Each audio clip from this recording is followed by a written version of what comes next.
안녕하십니까. 평양만사 김길선입니다. 실용절대주의 북한학 제79강 북한 주민의 사회생활 편 북한의 주택 일명 살림집과 관련해서 오늘은 건설주택의 질, 다음 김일성 족속이 한옥천 파괴 행위에 대해서 알려드리고, 다음 김일성 족속이 주택 대단지 건설 프로젝트가 발표될 때마다 벌어지는 노동당의 주민 소개 정책에 대해서 알려드리겠습니다. 이 모든 것을 직접 제가 보고 겪고 오늘날까지 들은 사실을 범일반화해서 알려드리겠습니다. 그러면 먼저 평양 지방 가리지 않고 김일성 족속의 대건설 프로젝트로 완공된 북한 주택의 질부터 알려드리겠습니다. 당군종 최상위 기득권 주택단지를 제외한 북한의 거의 모든 주택단지는 평양이건 지방이건 가리지 않고 김일성 족속이 대건설 프로젝트로 건설된 주택은 준공식 행사가 끝나자마자 수령 현지 시찰용 살림집과 관련 국가기관의 준공검사용 견본 살림집을 제외하고는 그 집을 배정받은 개인을 위한 리모델링에 돌입해야 합니다. 즉 국가가 건설해서 배정한 집을 개인이 다시 내부 공사를 해야 한다, 그 뜻입니다. 절대 다수의 살림집이 사람이 입주해서 살만한 집이 아니기 때문에 그렇습니다. 하나하나 상황을 알려드리겠습니다. 우선 채 건조되지 않은 나무들로 창문 등 모든 문틀을 만들어 끼워 넣었기 때문에 얼마 지나지 않아서 모든 문틀이 몽땅 비틀어져서 여닫기가 굉장히 힘듭니다. 그래서 그 집들에 입주한 절대 다수가 며칠 지나지 않아서 문짝부터 바꾸기 위해서 필사적으로 노력합니다. 다음 두 번째입니다. 거의 모든 입주민이 구들 미장을 다시 해야 합니다. 시멘트와 모래의 비율을 제대로 맞춰서 미장을 하지 않았기 때문에 시간이 흐를수록 여기저기 다 부서져서 비닐 장판을 해도 종이 장판을 해도 소용이 없습니다. 다음 세 번째입니다. 집안의 모든 수도꼭지를 다시 달거나 구입해서 달아야 합니다. 수도꼭지를 무엇으로 만들었는지 며칠 쓰고 나면 집안의 수도꼭지가 다 마모돼서 수도꼭지를 잠궈도 그 사방으로 물이 줄줄 셉니다. 이 때문에 평양인 경우에도 그렇게 배정받은 집들의 수도꼭지들이 벌써 한 달만 지나면 그 부분에 몽땅 새끼줄 아니면 헝겊천을 둘둘 감고 있습니다. 이런 광경을 정말로 심심치 않게 볼 수 있는 게 북한 김일성 족속이 건설 프로젝트로 완공된 주택들입니다. 수도꼭지가 없는 집을 배정받는 경우도 허다한데 그것을 어떻게 구입하는가? 북한에는 수도꼭지를 파는 국영상점이 아예 없습니다. 그래서 수도꼭지가 없는 집을 배정받은 사람은 훔치거나 뇌물을 주고 구입합니다. 그 다음 네 번째입니다. 집안의 외벽들의 내장재가 전혀 없기 때문에 겨울이면 성에가 끼고 여름에는 물이 줄줄 흘러내려서 각자가 형편껏 나무 각자와 합판을 구해다가 이중벽을 만들어야 정상적으로 들어가 살 수 있습니다. 위에 이런 질에 관한 시태는 평양이건 지방이건 관계없이 김일성 족속이 국가적 주택 건설로 살림집을 배정받은 절대다수 북한 주민이 감내해야 하는 정말로 범일반적인 일상적인 노고입니다. 다음 두 번째입니다. 김일성 족속의 평양 한옥천 파괴 행위에 대해서 알려드리겠습니다. 저는 대한민국 기순 후 서울의 한옥천을 한번 관광한 적이 있는데 그때 평양 모란봉 구역 북세동이 한옥마을을 가슴 아프게 떠올렸었습니다. 저는 평양시 모란봉 구역 인웅동에서 인민학교를 다닐 때도 그것에 내 학급 동무들이 살고 있었기 때문에 그 동네에 가서 숨바꼭질하면서 자주 뛰놀곤 했었습니다.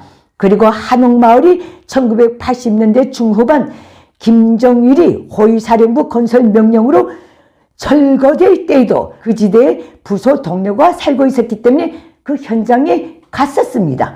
철거되는 한옥집들에서 나온 그 많은 가구와 살림 도구들을 바라볼 때 진심으로 놀라기도 했고, 이렇게까지 해야 하나는 깊이 깊은 중고심도 금할 수가 없었습니다. 그 현장에서 제가 놀란 것은 그 가구들에 간간히 섞여 있던 분명 김일성 족속 체제가 들어서기 전 서양에서 들어왔을 법한 우아하고 아름다운 스프링 철 침대들과 민족 고가구 자기장들, 그것을 보면서 과거 평양의 문화 수준이 매우 높았구나 하는 생각이 들어서 저는 놀라움을 금치 못했었습니다. 제가 그 현장을 보면서 깊은 충고를 느낀 것은 그런 가구와 살림 도구들이 모조리 파괴된다는 사실 때문입니다. 거기서 철거된 주민 절대 다수가 곧 들어가서 살아야 할 동고집들에 그 가구들을 들여놓을 자리가 전혀 없기 때문에 그렇습니다.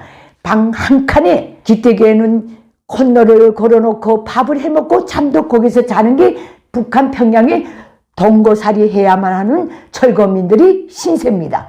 이 민족이 고고한 운치를 풍기던 평양의 유일한 그 한옥천은 흔적도 없이 사라지고, 그 자리에 김일성 족속의 자평대로라면 소위 민족적 형식의 사유지정 내용을 담았다는 거무칙칙한 초대형 시멘트 건물 호위사령부가 전기 철조망을 두르고 들어앉아 있습니다. 다음 세 번째입니다. 김일성 족속의 소위 주택대단지 건설 프로젝트가 발표될 때마다 벌어지는 노동당의 주민 소개 정책에 대해서 알려드리겠습니다. 이 행위는 주로 평양시에서 특히 많이 벌어지는데, 김일성 족속이 주민 소개 정책을 발표하고 강행하는 이유는 철거민들에게 새로 지은 소위 고급 주택을 배정하지 않기 위해서입니다. 첫째입니다. 그게 사실 김일성 족속이 주택 대건설 부지로 정한 지구들은 거의 100% 하층 주민들이 거주하는 연립식 단층집과 2, 3층짜리 낡은 아파트 밀집 구역들입니다. 과거는 물론 현재 김정은이 자랑하고 있는 미래과학자 거리요, 려명거리요, 성화거리요, 화성지구 거리요 등도 거의 연립식 단층집 60%, 저층 낡은 아파트, 이건 수도꼭지도 없는 아파트입니다. 화장실도 아파트에서 밖에 나가야 볼 수 있습니다.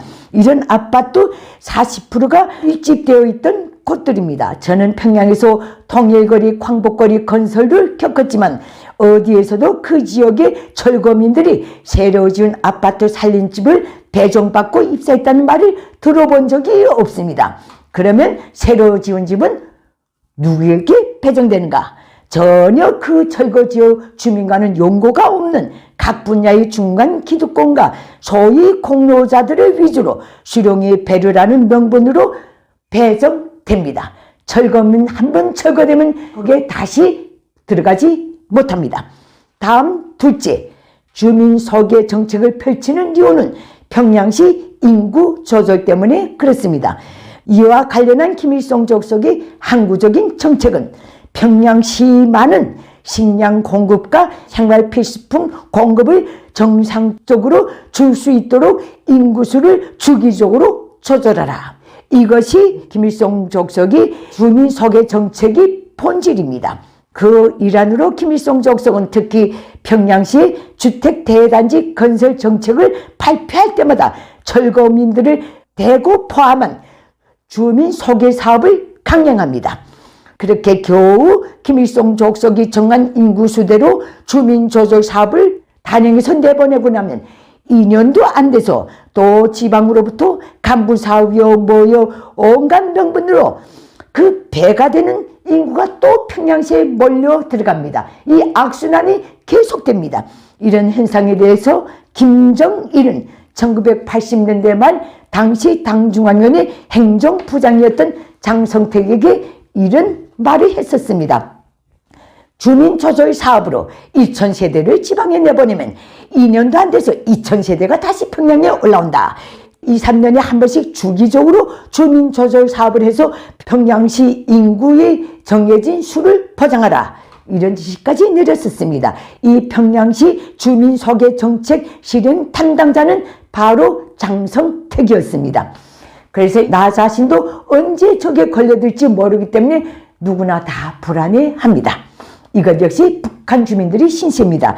이 평양시 주민소개정책 실행 담당자는 바로 장성택인데, 그래서 이에 걸린 사람이든 걸리지 않은 사람이건 관계없이 장성택은 평양 주민 사회에서 늘 조주의 대상이었습니다. 다음 시간부터는 북한의 악명 높은 여행증 제도에 대해서 소상히 알려드리겠습니다. 감사합니다.